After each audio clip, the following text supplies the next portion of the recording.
Ma'asyiral muslimin yang dimuliakan Allah Subhanahu wa taala. Kita tahu bahwa putra dan putri Nabi sallallahu alaihi wasallam itu berjumlah 7 orang. 3 laki-laki dan 4 wanita. Dan kita tahu bahwa istri-istri Nabi sallallahu alaihi wasallam jumlahnya 11 istri. Tetapi yang memberikan keturunan kepada Nabi sallallahu alaihi wasallam hanya dari 2 wanita mulia.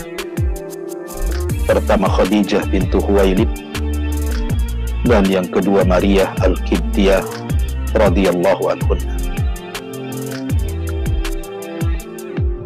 Ma'asyiral muslimin yang dimuliakan Allah Subhanahu wa taala. Adapun dari Khadijah bintu Khuwailid lahir 4 putri dan 2 putra. Adapun dari Maria Al-Qibtiyah lahir 1 putra. Kita urut dari putra-putra Nabi sallallahu alaihi wasallam. Ketika Nabi sallallahu alaihi wasallam menikah dengan Khadijah di usia yang cukup muda, 25 tahun. Dan Khadijah ketika itu berusia 40 tahun.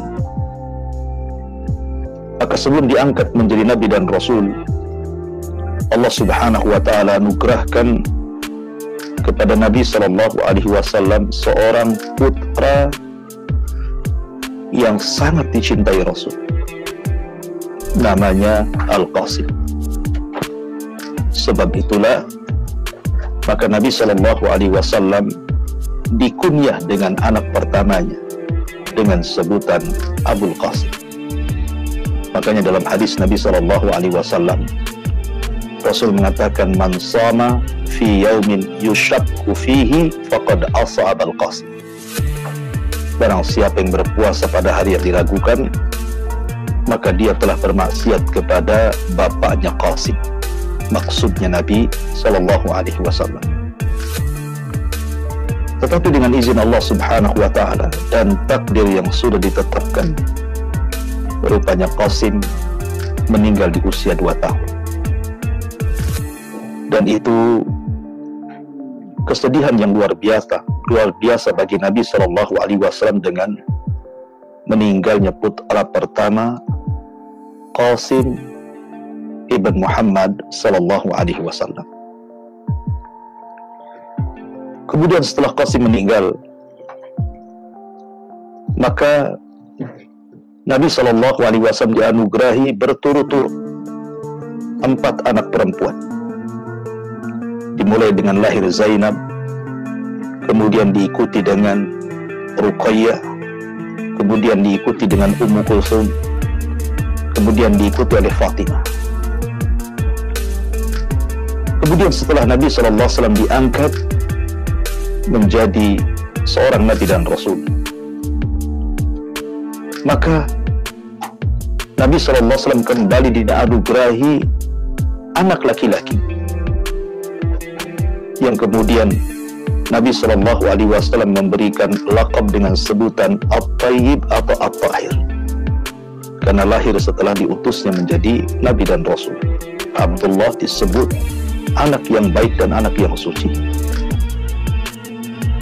Akan tetapi takdir kembali menentukan bahwa Abdullah putra Nabi SAW harus meninggal dunia di usia yang belum sempurna disusui oleh ibundanya 2 tahun. Dan ini yang menjadikan Khadijah menangis. Ketika Abdullah meninggal dunia, Nabi SAW masuk ke rumah Khadijah, dan Khadijah ketika itu sedang menangisi putranya Abdullah yang sudah meninggal. Maka Nabi SAW kemudian menenangkan Khadijah dan mengatakan, "Ya Khadijah, tenang saja. Sesungguhnya Abdullah kelak akan ada yang menyusui di surga Allah Subhanahu wa ta'ala." Kemudian Nabi SAW menenangkan Khadijah ketika Khadijah meminta agar dia mendengarkan suara putranya Abdullah kelak di surga.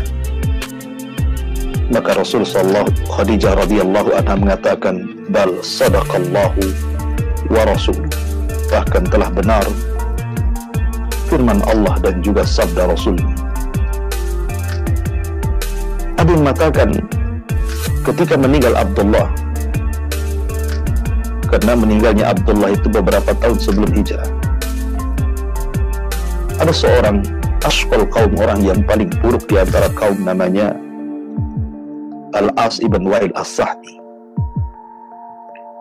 Tiba-tiba kemudian mengejek Rasul dan mengatakan, "Butira Muhammad, butira Muhammad. Muhammad sudah habis. Muhammad tidak mungkin dikenang kembali." Karena adat istiadat jahiliyah bahwa manusia akan dikenang itu kalau memiliki keturunan anak laki-laki. Ketika anak laki-lakinya meninggal, maka habislah orang itu.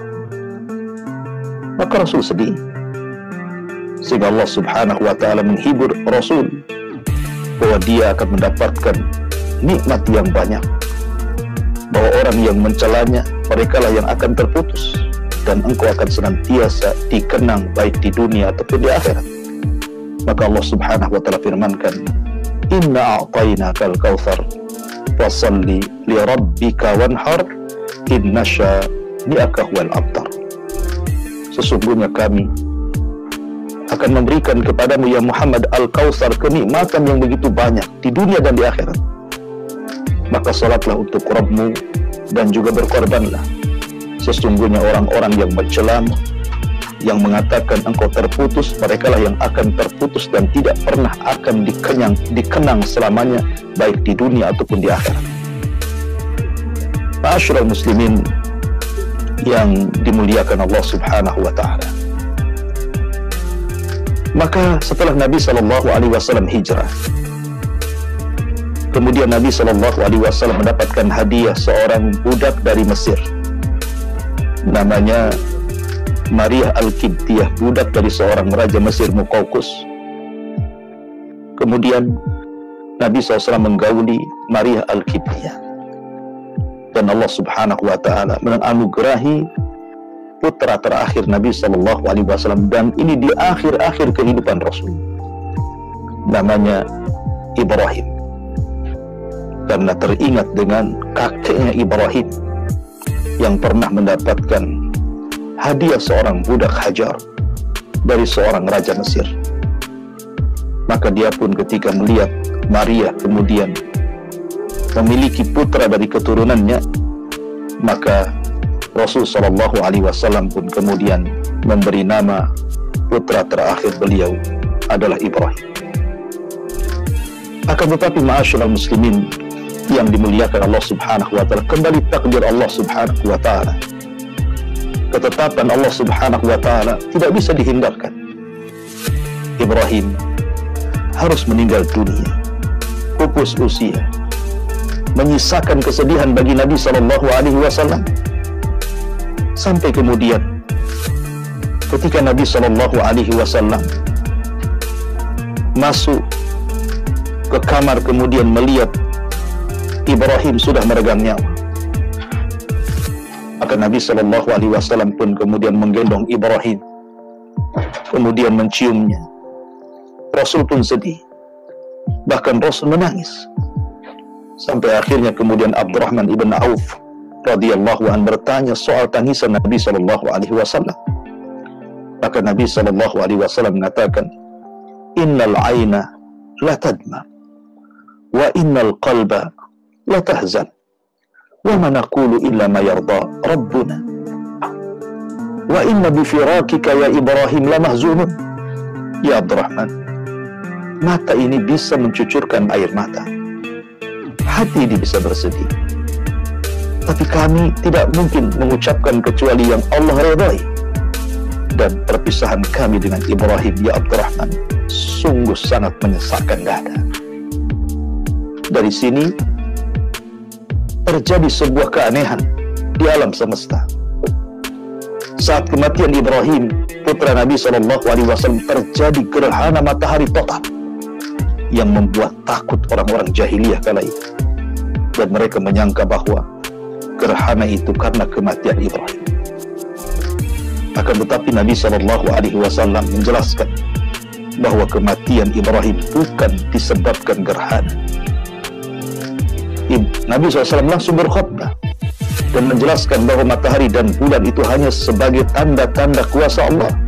Ketika terjadi gerhana hanya untuk menakut-nakuti hambanya, maka Nabi SAW memerintahkan sahabat untuk sholat, memperbanyak istighfar, bersedekah, dan senantiasa berzikir kepada Allah Jalla fi'ula. Ma'asyiral muslimin yang dimuliakan Allah Subhanahu wa ta'ala, adapun putri-putri Nabi SAW dan juga sebab-sebab wafatnya putri-putri Nabi, kemudian usia saat wafatnya, ini pun menyisakan kesedihan kepada Nabi SAW karena 3 putrinya meninggal sebelum Nabi SAW meninggal. Ma'asyiral muslimin yang dimuliakan Allah Subhanahu wa ta'ala, dari sini ujian baru bagi Nabi SAW. Sudah semua putranya meninggal dunia, giliran putri-putri beliau 3 di antaranya meninggal sebelum Nabi SAW wafat, kecuali Fatimah. Bagaimana kisah? Ma'asyiral muslimin yang dimuliakan Allah Azza wa Jalla, yang pertama, putri Nabi SAW yang paling besar adalah Zainab. Zainab bintu Rasulullah SAW, putri daripada Khadijah bintu Khuwailid radhiyallahu anha, dilahirkan sebelum Nabi SAW diangkat menjadi Nabi. Zainab pun kemudian menikah dengan seorang laki-laki, namanya Abul As ibn Rabi, dan keluarganya menjadikan percontohan kecintaan dalam keluarga Muslim sepanjang masa. Antara kecintaan Zainab kepada Abul As ibn Rabi yang tidak lekang dimakan zaman sampai keduanya pupus usia dan tentu akan berjumpa di sorga. Ma'asyiral muslimin yang dimuliakan Allah Azza wa Jalla, Zainab adalah anak putri terbesar Nabi SAW. Ketika terjadi perang Badar, Zainab masih tetap di Mekah bersama suami, subhanallah, dan suaminya masih kafir dan ikut dalam tentara Abu Jahal. Akhirnya tertawan. Ketika tertawan, maka Abu Bakar Siddiq radhiyallahu anhu ketika itu bersikap terhadap tawanan-tawanan Badar. Di antara seluruh sikap sahabat, Rasul mengambil sikap Abu Bakar agar tawanan itu ditebus. Zainab tidak punya harta untuk menebus, kecuali hanya gelang yang pernah dihadiahkan Khadijah saat menikahnya dengan Abil As bin Rabi. Ketika gelang ataupun kalung hadiah daripada Khadijah sampai di kota Madinah untuk membebaskan suaminya, maka Rasul melihat gelang dan kalung yang pernah dihadiah Khadijah kepada putrinya Zainab saat menikah dengan Abul As bin Rabi. Rasul pun menangis. Teringat dengan istri tercintanya Khadijah, teringat dengan putra tercintanya Zainab, sehingga dia meminta kepada para sahabat untuk dikembalikan kalung ini dan dibebaskan suami. Akhirnya pun sahabat setuju, maka perhiasan itu dikembalikan kepada Khadijah, kepada Zainab, dan suaminya dibebaskan dengan syarat Zainab disuruh untuk kembali ke Madinah, karena sudah turun ayat tidak boleh seorang wanita muslimah menikah dengan laki-laki musyrik. Tetapi sayang, saat Zainab diberangkatkan dari Mekah ke kota Madinah, Zainab saat itu sedang hamil, mengandung. Tetapi kemudian karena ketakutan dihadang tentara orang-orang Quraisy, maka Zainab pun keguguran. Sebab keguguran dan kelelahan perjalanan Mekah ke Madinah inilah Zainab selalu sakit-sakitan.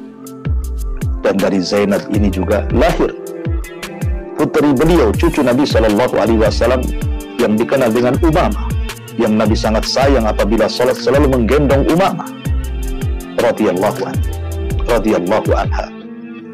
Ma'asyiral muslimin yang dimuliakan Allah Subhanahu wa taala. Maka setelah beberapa tahun kemudian Zainab pun berada di kota Madinah. Zainab pun kemudian sakit parah. Kemudian di usia yang belum sampai 30 tahun, Zainab pupus usia setahun setelahnya disusul oleh suaminya Abul As ibn Rabi. Adapun putri beliau yang kedua adalah Ruqayyah. Ruqayyah lahir saat Nabi SAW belum diangkat menjadi Nabi dan Rasul, dan sempat besar dan menikah dengan putra Abu Lahab. Dia pun menikah dengan salah satu putra Abu Lahab namanya Utbah bin Abi Lahab. Tetapi ketika kemudian Nabi SAW diangkat menjadi Nabi dan Rasul, kemudian Utbah baru pulang dari safar ke Syam, dan dari hikmah Allah Azza wa Jalla keduanya belum bercampur suami istri. Artinya Ruqayyah masih suci walaupun sudah terakad nikah dengan Utbah bin Abi Lahab. Maka ketika turun ayat kepada bapaknya yang merupakan permusuhan abadi dengan Rasul, tabbat yada Abi Lahab wa tab, ma aghna anhu maluhu wa ma kasab, sayasla naran dzata lahab wa imra'atuhu hammalatal hatab fi jidha hablum min masad. Turun ayat laknat kepada Abi Lahab dan istrinya Ummu Jamil Arwa bintu Harbin. Maka Abi Lahab menyuruh agar Utbah menceraikan Ruqayyah dan mengembalikan kepada mertuanya, kepada bapaknya Rasul kita Muhammad SAW. Maka selang kemudian masa idahnya berlalu, datanglah seorang sahabat mulia, sahabat yang paling dicintai orang-orang Quraisy, yang orang-orang Quraisy selalu mewanti-wanti anak-anak mereka, ahabbakar rahman ka hubbi Quraisyin li Utsman. Semoga Allah Subhanahu wa taala mencintai dirimu sebagaimana orang-orang Quraisy mencintai Utsman. Dialah Utsman ibn Affan radhiyallahu anhu. Datang kepada Rasul meminang Ruqayyah. Menikahlah Utsman dengan Ruqayyah. Dan orang-orang Arab memuji pernikahan keduanya, ahsan zaujaini finnas. Dikatakan bahwa Ruqayyah dengan Utsman adalah sebaik-baik suami istri di tengah-tengah manusia. Ruqayyah wa zawjuha Utsman. Ma'asyiral muslimin, dan dua orang ini, dua orang mulia Utsman dan Ruqayyah adalah keluarga yang pertama kali hijrah dalam Islam ke Habasyah. Kemudian juga ikut hijrah ke kota Madinah setelah pulang ke Mekah, balik ke Madinah. Tapi sayang, setelah perang Badar, maka Ruqayyah pun harus pupus usia di usia yang masih muda. Ada yang mengatakan usianya baru 28 tahun, belum sampai 30 tahun dia meninggal dunia. Maka Utsman pun sedih karena orang yang dicintainya meninggal dan dia sudah tidak jadi besan Nabi SAW. Kemudian putri Nabi SAW yang ketiga, Ummu Kulsum. Ummu Kulsum juga beliau dilahirkan sebelum diangkat menjadi Nabi dan Rasul, dan dia pun salah satu yang dipinang oleh putra Abi Lahab namanya Utaibah ibn Abi Lahab. Menikah dengan Ummu Kulsum, tapi nasibnya sama dengan Ruqayyah. Ketika ayahnya Abu Lahab bermusuhan dengan Rasul karena dakwah, maka Abi Lahab meminta Utaibah untuk menceraikan Ummu Kulsum. Maka diceraikan Ummu Kulsum. Ketika Ruqayyah meninggal dunia, maka Nabi SAW mendapatkan wahyu dari Allah Subhanahu wa taala agar Ummu Kulsum menikah dengan Utsman. Makanya dikatakan oleh Ummu Ayyas, ma zawwajat Utsman Ummu Kulsum illa biwahyin minas sama. Tidaklah menikah Ummu Kulsum dengan Utsman kecuali karena wahyu dari langit. Kecuali karena wahyu dari langit. Tetapi sekali lagi bahwa takdir Allah harus menerpa Rasul. Ummu Kulthum pun harus meninggal dunia saat Rasul masih hidup. Bahkan saat Ummu Kulthum meninggal dunia, dijelaskan oleh Ummu Atiyah radhiyallahu anha, Nabi SAW masuk saat kami memandikan Ummu Kulthum. Kemudian Rasul mengatakan, igsilnaha thalathan au khamsan au akthar, mandikan dengan 3 cidukan, 5 cidukan atau lebih. Jika diperlukan maka menggunakan air dan pohon dan daun bidara, dan dalam basuhan yang terakhir gunakanlah dengan kafur atau sesuatu dari kafur. Maka Nabi SAW pun yang menguburkan Ummu Kulthum seraya membaca ayat minha khalaqnakum wa fiha nu'idukum wa minha nukhrijukum taratan ukhra. Sambil membaca ayat, Rasul memasukkan jasad Ummu Kulthum, dikebumikan, dikuburkan. Darinya kami ciptakan kalian, kepadanya kami kembalikan kalian, dan darinya pula kami akan keluarkan kalian. Dari sini semua putra Rasul dan 3 putri Rasul meninggal di saat Rasul masih hidup, kecuali Fatimah. Fatimah adalah salah satu putri Nabi SAW yang tetap hidup sampai Rasul wafat. Bahkan saat wafatnya Nabi, Fatimah dibisikkan oleh Rasul. Tiba-tiba kemudian Fatimah menangis. Kemudian dibisikkan kedua kalinya, tiba-tiba Fatimah tersenyum. Sampai Aisyah radhiyallahu anha yang usianya lebih muda dibandingkan Fatimah bertanya setelah wafatnya Rasul, apa arti tangisan dan senyuman Fatimah saat bisikan Nabi SAW? Maka Fatimah mengatakan, adapun aku menangis, Rasul membisikkan bahwa dirinya orang yang pertama kali menyusul Rasul meninggal dunia dari keluarganya. Adapun saya tersenyum karena Rasul membisikkan bahwa aku akan menjadi pemimpin para wanita di surga.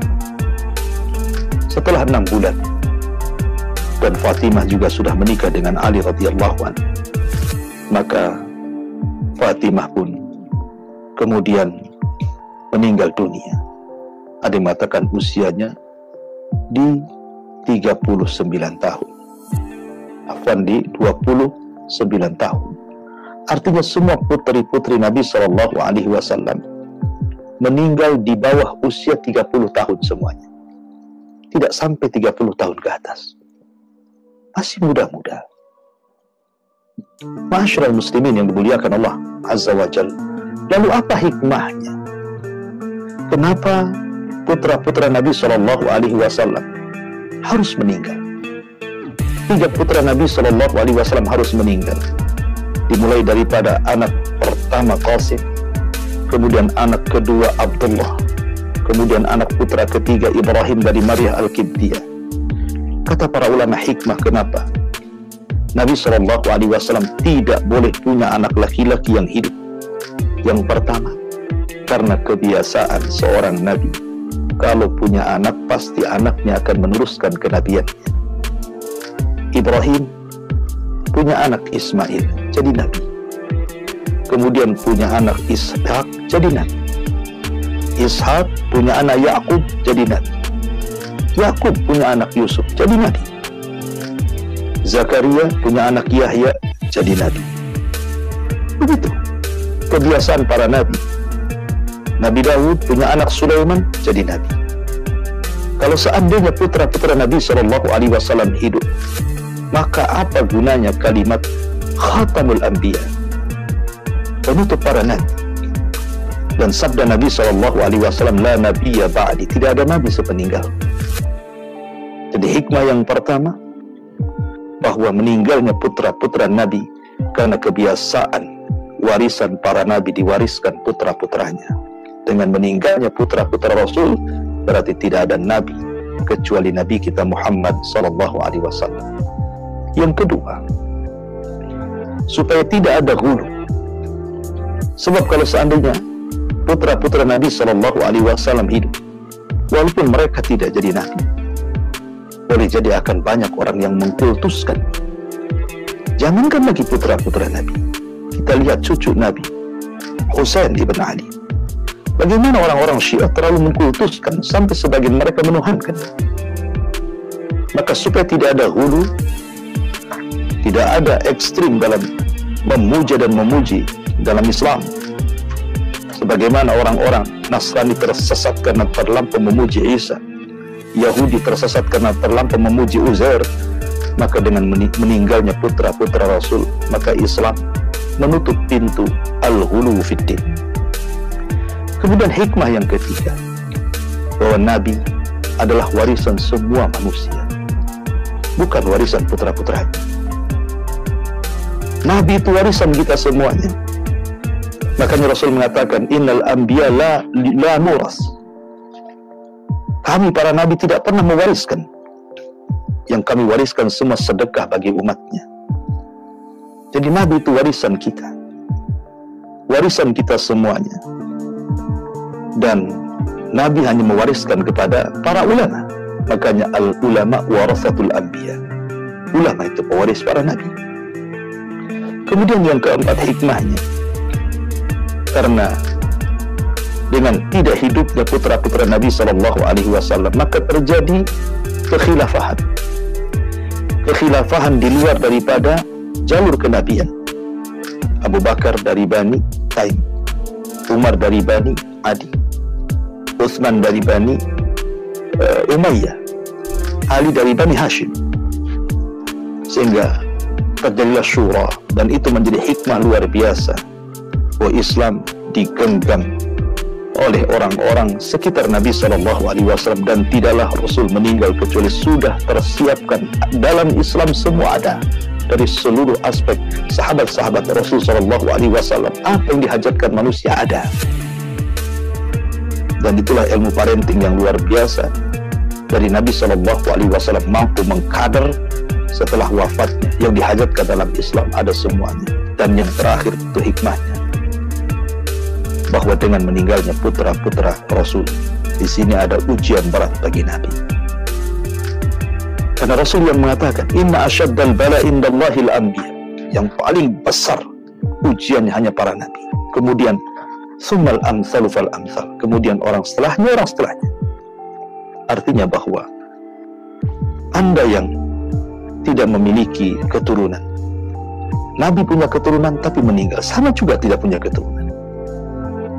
Atau Anda yang kemudian ditinggal meninggal oleh putra putri, baik ketika bayi atau ketika besar, maka itu pernah dialami oleh orang terbaik manusia, Rasul kita Muhammad SAW, dan jadi sebuah teladan bagaimana cara menghadapi musibah apabila berkenan dengan meninggalnya putra dan putri kita.